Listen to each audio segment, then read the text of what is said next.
Commander Velthak stood in the center of the war room, his four eyes staring at the holographic display that showed their latest disaster.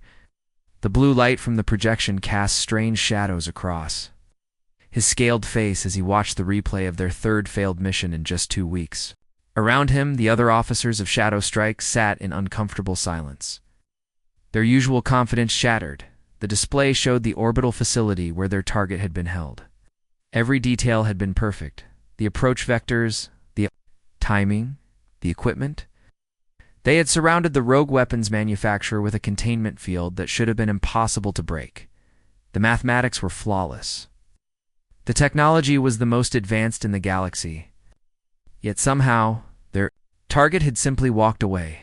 "Explain this to me," Velthak said, his voice carrying the weight of 1,000 successful operations. His people had been conducting precision extractions for centuries. They were known throughout the galaxy for their ability to capture anyone, anywhere, at any time. But now, 3 times in a row, they had failed. Lieutenant Curtin, the unit's intelligence officer, shifted in his seat. His tentacles writhed nervously as he accessed his datapad. "Sir, our calculations were perfect. Every variable was accounted for. Every escape route was sealed. The target simply improvised beyond our projections." The word improvised hung in the air like a curse. The aliens of Shadow Strike were masters of planning, of calculation, of precision. They could predict the movement of entire fleets, calculate the exact moment a planet would fall, and determine the outcome of battles before they began. But improvisation? That was something they had evolved beyond millions of years ago. "Show me the security footage again," Velthak ordered. Hologram changed, showing grainy images from the facility's cameras. There was their target, a small humanoid figure in a containment cell. The energy barriers were active, the guards were in position, and the extraction team was moving into place. Everything was going according to plan. Then the target did something that made no sense. Instead of trying to break through the barriers or fight the guards, he simply sat down and began dismantling his own cybernetic arm. The security system, designed to respond to escape attempts, didn't register this as a threat. Within minutes, he had created a small electromagnetic pulse device from the components. The pulse should have been too weak to affect our containment, Field Curtin explained. Our shields are designed to withstand weapons 1,000 times more powerful. But the target hadn't aimed the pulse at the shields. Instead, he had directed it at the facility's automated cleaning system. The cleaning drones, responding to what they interpreted as a maintenance signal, had begun their standard procedure of deactivating containment fields to clean the cells. The target had simply walked out during the cleaning cycle. "He used our own security protocols against us," said Subcommander Thylex, her crystalline features reflecting the blue light of the display. "But that's impossible. Our systems are designed to prevent exactly this kind of exploitation." Velthak's third eye focused on the timestamp of the security footage.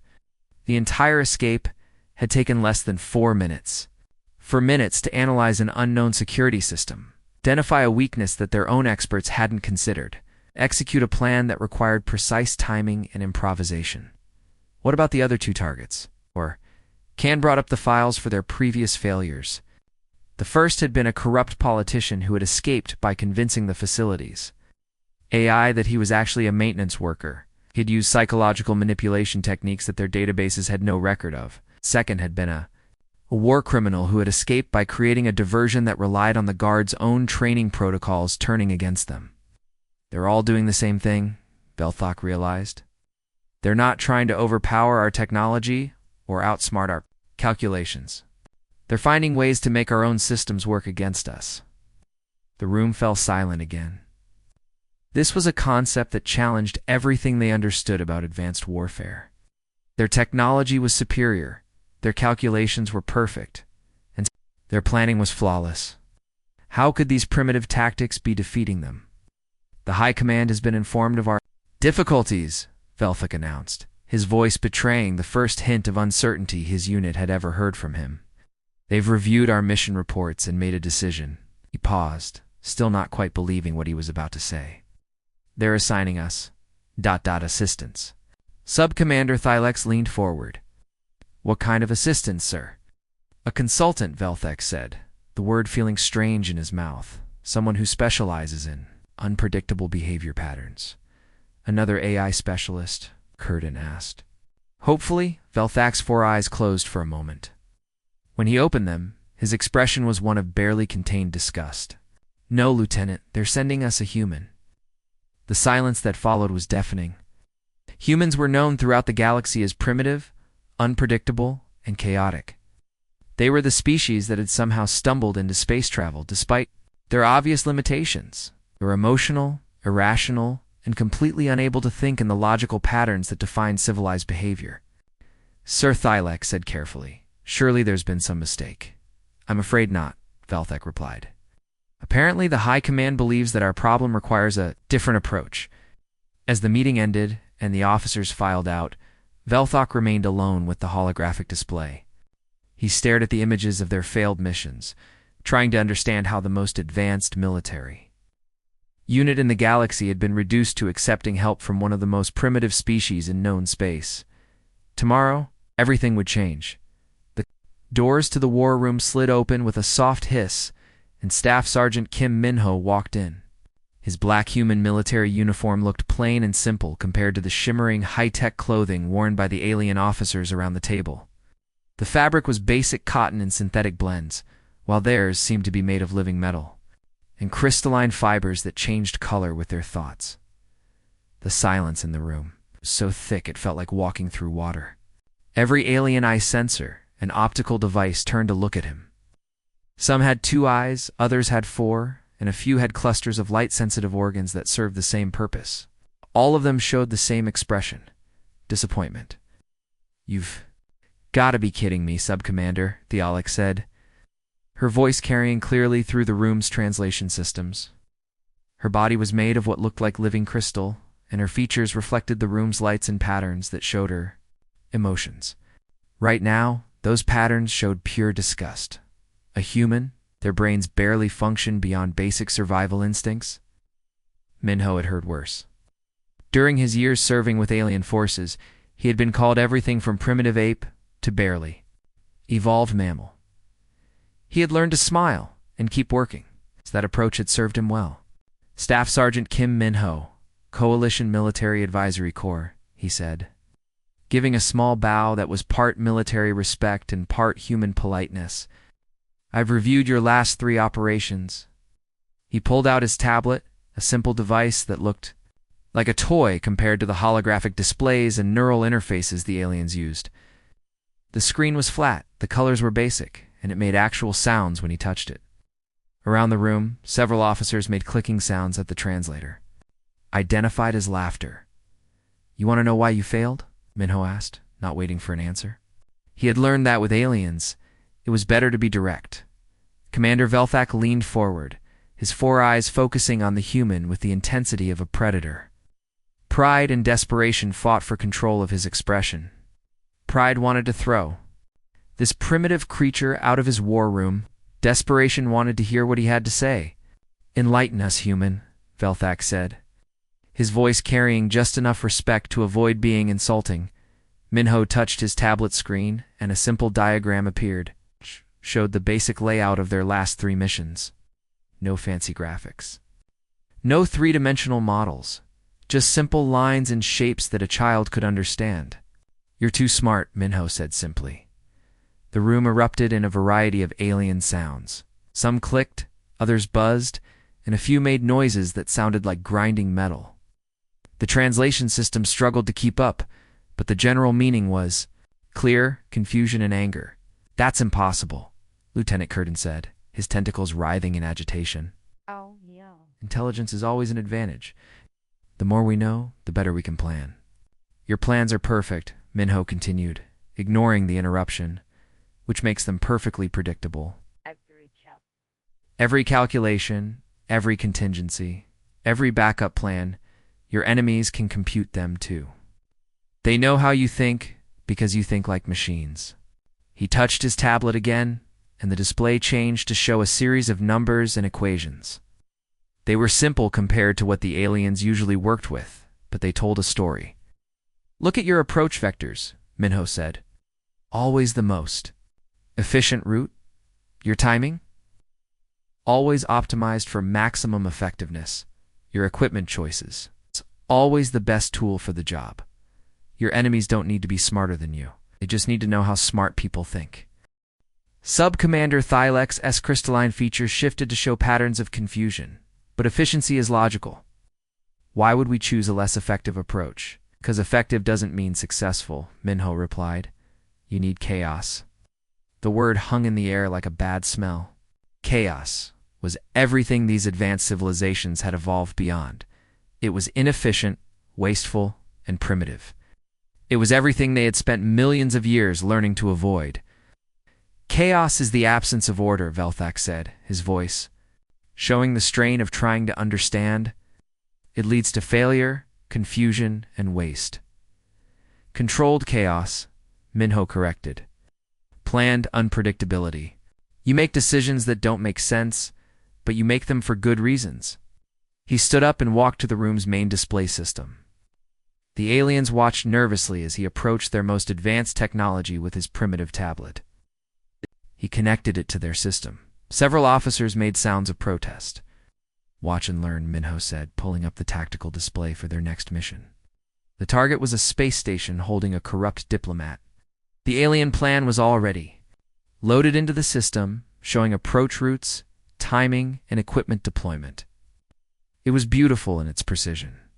Your next target isn't going to see us coming, Minho said, his fingers moving across his tablet screen. It's where we're not going to know what we're doing until we do it. He began modifying their perfect plan, where they had chosen the most efficient approach. He selected a route that was longer and more difficult. Where they had planned to use their best equipment, he chose tools that were less advanced, but more flexible. Where they had calculated optimal timing, he introduced random delays and accelerations. This is madness, Curtin whispered, watching his perfect calculations being destroyed. This is humanity, Minho replied. We've been fighting smarter enemies than us for our entire history.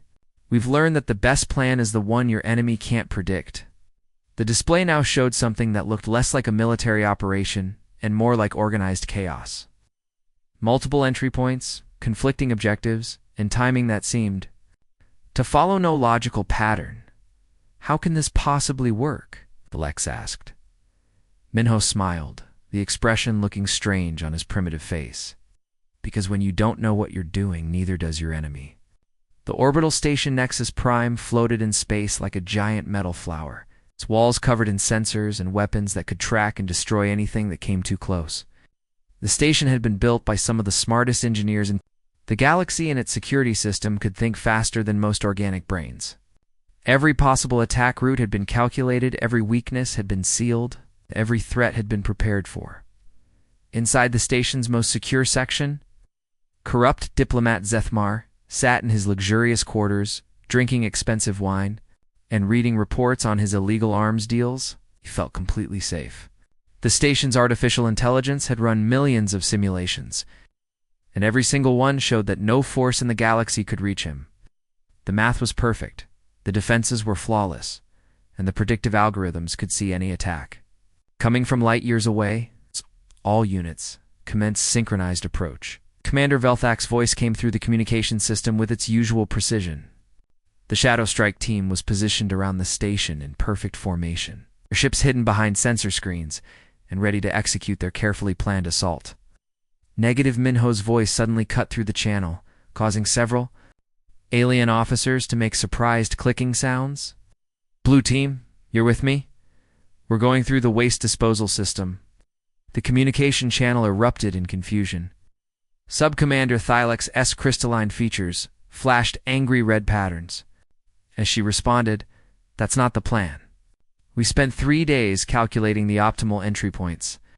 The waste system is inefficient, dangerous, and completely unnecessary. Exactly, Minho replied, his voice calm and steady. He was already moving away from his assigned position, his small human ship heading toward the ugliest part of the station. Red team, create your distraction at the main hangar. Gold team, hit the power grid. But don't follow the schematics, Find the backup routes, the forgotten passages, the places that aren't on any official map. Lieutenant Curtin's tentacles writhed in distress as he watched his perfect battle plan falling apart. Human, you're destroying our coordination. The timing will be completely wrong. Security system will adapt to our random movements. That's the point, Minho said, guiding his ship toward a collection of pipes and vents that the station's designers had tried to hide. Security systems are designed to handle logical threats. They can calculate every possible smart move, but they can't handle stupid moves that somehow work. As the alien teams reluctantly began their modified attacks, Minho led Blue Team through the station's waste disposal system. The pipes were narrow, dirty, and filled with garbage from 1,000 different worlds. The smell was terrible, and the path was constantly changing as automatic systems moved waste around. "This is disgusting," muttered Corporal Kextel, one of the alien soldiers following Minho through the pipes. "My armor's sensors are being overwhelmed by the biological waste. I can't get proper readings on anything." "Good," Minho replied, crawling through a section of pipe that was barely wide enough for his human frame. "If you can't get readings, neither can their security system. We're invisible in here." Meanwhile, Red Team was creating their distraction at the main hangar, but not in the way they had planned. Instead of a coordinated assault, they were improvising, making mistakes on purpose, and generally behaving in ways that their training had taught them to avoid. The station's security AI was confused by their seemingly random actions. Gold Team was having similar success at the power grid. Instead of following the neat, logical schematics they had studied, they were exploring forgotten maintenance tunnels and backup systems that hadn't been used in decades. The station's defenses kept trying to predict their next move, but the predictions were wrong because the moves didn't make sense. Inside the waste system, Minho was making decisions that his alien teammates couldn't understand, and they reached a junction with 3 possible paths. He didn't consult his maps or run calculations. He chose the path that felt right, a concept that made no sense to logical minds. "How do you know which way to go?" asked Sergeant Thykal, her insect-like features showing confusion. "I don't," Minho admitted, leading them through a section of pipe that his scanner said was a dead end. "But I know which way feels wrong, so I go the other way." The pipe that should have been a dead end turned out to connect to an old emergency access tunnel that wasn't on any current map. The tunnel led directly to the station's central hub, bypassing 3 layers of security that had been designed to stop logical attackers 20 minutes after the assault began. Minho and his team emerged from a waste outlet directly into Zethmar's quarters. The diplomat was still sitting in his chair, wine glass in hand, reading reports that assured him he was completely safe. "Impossible," Zethmar muttered, as neural restraints were applied to his arms and legs. His face showed the confusion of someone whose entire worldview had just been shattered. The algorithm should have detected any logical approach. The station's AI ran every simulation. This shouldn't be possible. Minho checked the restraints and activated his communication. "Device, target secured. Extraction in progress." "But how?" Zethmar demanded, his voice rising in panic. "The security system can predict every possible attack. It knows every weakness, every approach, every strategy." Minho shouldered his equipment and prepared to leave through the same waste tunnel they had used to enter. He looked back at the confused diplomat and shrugged, a very human gesture that the alien couldn't understand. "Good thing we weren't being logical," he said. The fortress world of Kalarhim looked like a metal planet from space. Its surface covered in weapons, shields, and sensor arrays that could detect a fly landing 3 star systems away. Deep inside, its heavily protected core, war criminal Nextel sat in his prison cell, confident that no force in the galaxy could reach him. The planet's defenses had been built by the same engineers who designed the galaxy's most advanced military computers, and they had learned from every previous Shadow Strike mission. "Mission parameters confirmed," Commander Velthak said as their ships approached the planet's outer defense grid.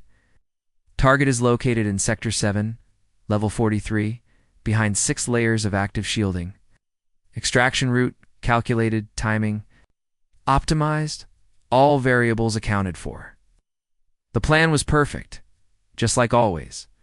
Red Team would disable the outer sensors, Blue team would breach the main facility, and gold team would secure the extraction route. Every move had been calculated down to the second. Every possible problem had been solved before it could happen. Initiating first phase, Lieutenant Curtin announced as they began their approach. The planet's defenses immediately came alive, scanning their ships with energy beams that could see through any known stealth technology.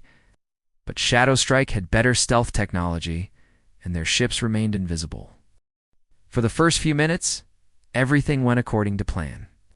Red team successfully disabled 3 sensor arrays. Blue team breached the outer wall exactly on schedule. Gold team secured their entry point without any resistance. The mission was proceeding with clockwork precision. Then the planet's defenses did something unexpected. They adapted. Warning. Curtin's voice carried panic for the first time in his career. They're predicting our next moves. The defense grid is repositioning to counter tactics we haven't used yet. The Fortress World's artificial intelligence had been learning. It had studied recordings of Shadow Strike's previous missions, analyzed their patterns, and built predictive models of their behavior. Now it was using those models to stay one step ahead of every logical decision. They're adapting to our patterns. Curtin shouted over the sound of plasma fire that was suddenly coming from directions that should have been safe. Our countermeasures are evolving in real time. The enemy AI was not just defending against their current attack. It was defending against attacks they might make in the future. Every logical tactical decision was being countered before Shadow Strike could even implement it. Their advanced training, their superior technology, their perfect planning, all of it was being turned against them by an enemy that could think faster than they could. Red team is pinned down, came a voice over the communications channel. They blocked our retreat route before we even decided to retreat. Blue team can't advance, reported another voice. Every corridor we might use is already sealed. The Shadow Strike unit found themselves trapped in a maze of corridors and chambers, unable to move forward or backward. Their advanced technology was useless against an enemy that knew what they were going to do before they did it. Felthek, you need to fall back. Minho's voice suddenly cut through the chaos, calm and steady despite the plasma fire exploding around them. Let me take point. Human, this is not the time for your primitive tactics, Felthek replied, his 4 eyes scanning the tactical display that showed their hopeless situation. We need to recalculate our approach, find a logical solution to this problem. Trust me, Minho said. And there was something in his voice that made the alien commander pause. What happened next defied every principle of advanced warfare that had been developed over millions of years. Minho stepped out of cover and began walking directly toward the heaviest concentration of enemy fire.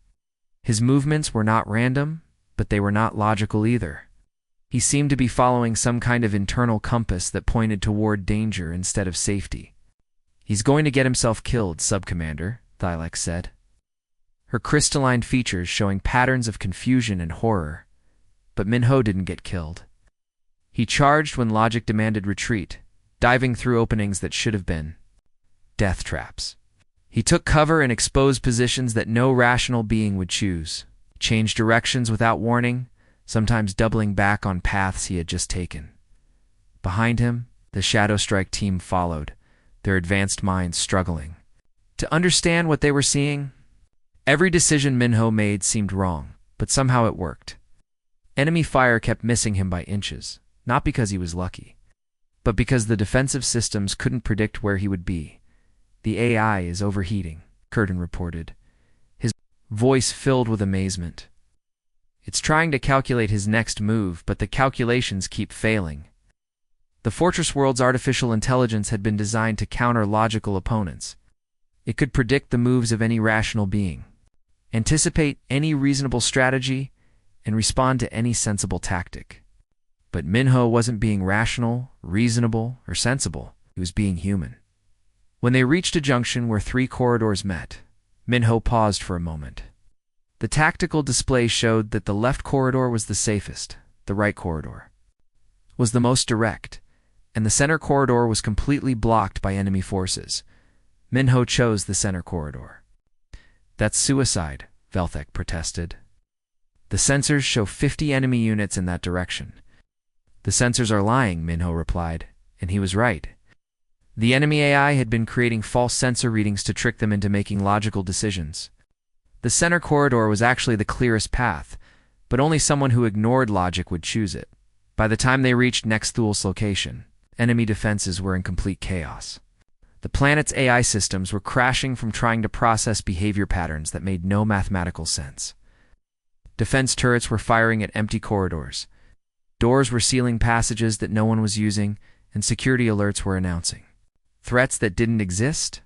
How did you know? Belthok asked, as they secured the target and prepared for extraction. Minho checked the neural restraints on the unconscious war criminal and shouldered his equipment.